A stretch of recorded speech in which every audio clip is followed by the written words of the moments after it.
High friends, welcome to my channel 2 spoons with Neha. आज आपण बनवणार आहे सुका जवला फणसांच्या बियांबरोबर। त्यासाठी मी हा सुका जवला ऑलरेडी पाण्यामध्ये भिजत ठेवलेला आहे आणि आपण ह्या आता फणसाच्या बिया सोलून घ्यायच्या आहेत। हे जे कवर आहे ना त्याचं ते काढून घ्यायचं। त्यासाठी कुठच्यातरी वजनदार वस्तूने त्याच्यावरती असा जोरात फटका मारायचा। त्या बियांची साल आपोआप पटकन निघून जाते। अशाच आता मी ज्याप्रमाणे दाखवलं त्याप्रमाणेच सगळ्या बिया आपण सोलून घ्यायच्या आहेत। तुम्ही पाहू शकता आपल्या सगळ्या बिया सोलून झालेल्या आहेत। आता आपण ह्या एवढ्या बिया घेतल्या आहेत आणि थोडासा जवला आपण भिजत टाकलेला तो, 2 टोमॅटो बारीक चिरलेले, कोथिंबीर आणि हे वाटण घेतलेलं आहे। हे जे वाटण आहे ना ते कसलं आहे माहिती आहे, खोबऱ्याचं आणि कांद्याचं। हे आपण आहे ना थोडेसे कांदे आणि थोडंसं खोबरं भाजून घेतलेलं आहे थोड्याशा तेलामध्ये तव्यावरती, आणि मग ते मिक्सरला लावलेलं आहे। आणि 2 चिरलेले मोठे कांदे घेतलेले आहेत, बारीक चिरलेले कांदे, आणि 2 टेबलस्पून म्हणजे 1 टेबलस्पून लसणाची पेस्ट आणि 1 टेबलस्पून अद्रकची पेस्ट घेतलेली आहे। चला तर मग आता रेसिपी बनवायला चालू करूया। त्यासाठी मी इथे कढई ठेवली आहे। कढईमध्ये मी तेल गरम करत ठेवले। आता आपण तेजपत्ता टाकूया। तेजपत्ता थोडासा लाल झाला की त्याच्यामध्ये कांदा टाकूया। कांदा आपण परतून घ्यायचा आहे। कांदा व्यवस्थित असा ब्राउनिश झाल्यावरती, ब्राऊन झाल्याच्या नंतर त्याच्यामध्ये आपण या बिया टाकायच्या ज्या आपण सोलून घेतल्या।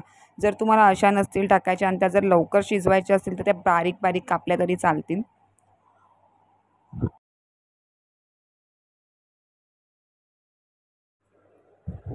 बियांना आहे ना थोडासा आहे ना फणसाचा जो चिकटपणा जो असतो ना ते असतं। त्याच्यामुळे आपण ह्याला थोडं असं आहे ना तेलामध्ये फ्राय करून घ्यायचं। त्याच्यामुळे ते चिकटपणा आपल्याला लागत नाही।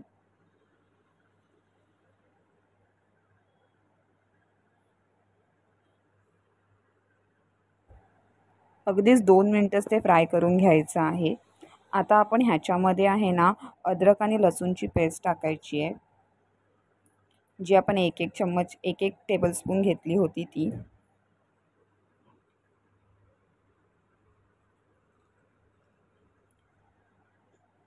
आता अद्रक आणि लसूणची जी पेस्ट आहे ती व्यवस्थित मिक्स करून घ्यायची आहे। त्याचा कच्चेपण गेला पाहिजे।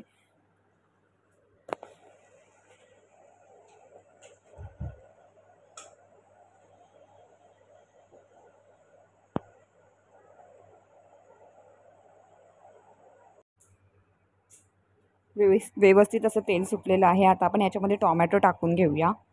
मी 2 टोमॅटो घेतलेले आहेत। तुम्हाला तुमच्या ग्रेव्हीनुसार तुम्ही कमी जास्त करू शकता।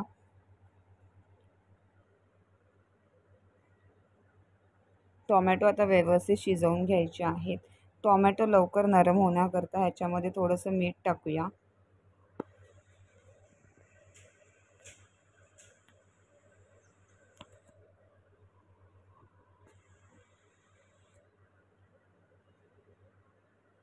मीठ टाकलं ना की टोमॅटो लगेच नरम पडतात आणि व्यवस्थित पटकन शिजून तयार होतात।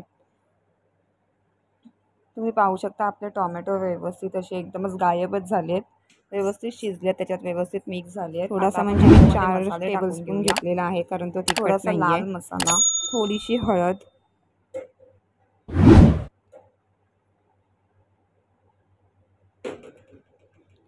थोडासा जिरा पूड, 1 टेबलस्पून धना पावडर, 1 टेबलस्पून गरम मसाला। आता हे सगळं व्यवस्थित मिक्स करून घेऊया। हे एकदमच सुकं सुकं वाटतंय म्हणून मी ह्याच्यामध्ये थोडंसं, अगदीच थोडंसं पाणी टाकून घेते आहे, म्हणजे हे मसाले करपणार नाहीत, व्यवस्थित होतील।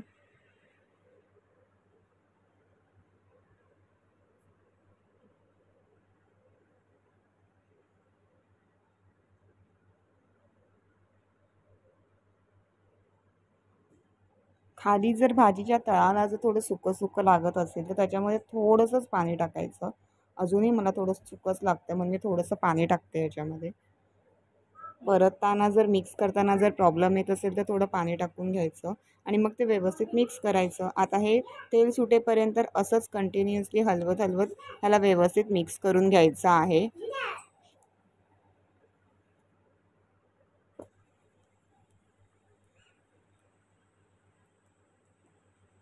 तुम्ही पाहू शकता आपल्या भाजीला व्यवस्थित असं चांगलं तेल सुटलेलं आहे।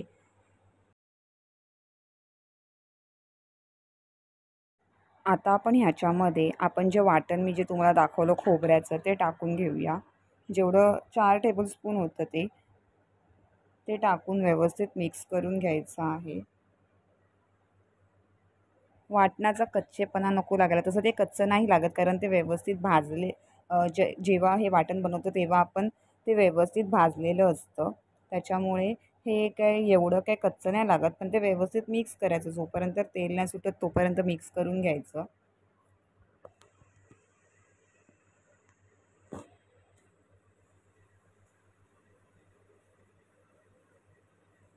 थोडंसं यात आपण परत पाणी टाकून घेऊया.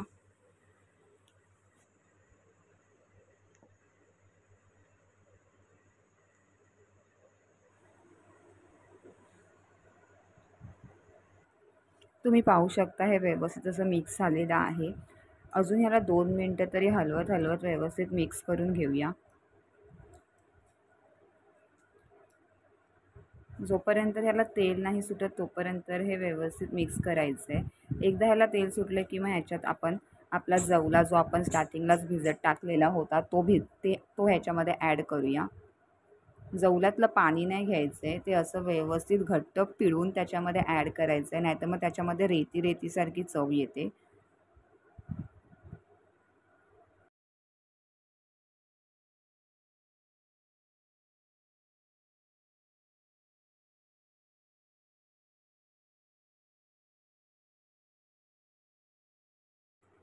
सर्व जवला टाकून आपण हे आता व्यवस्थित मिक्स करूया.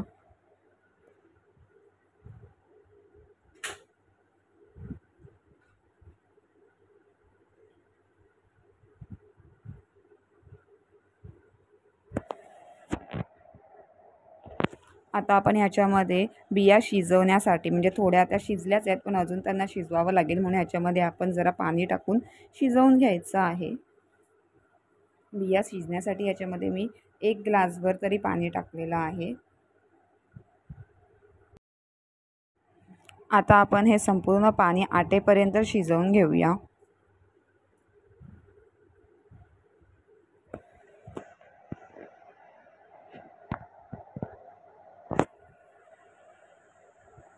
जर तुम्हाला ग्रेव्ही हवी असेल तर थोडंसं जास्त पाणी टाकायचं आणि तुम्हाला हवी तेवढी ग्रेव्हीची कन्सिस्टन्सी ठेवायची आहे. पण मी हे सर्व आटवून सुका जवला बनवणार आहे. सर्व पाणी आटवून झाल्याच्या नंतरला आपला हा सुका जवला तयार आहे.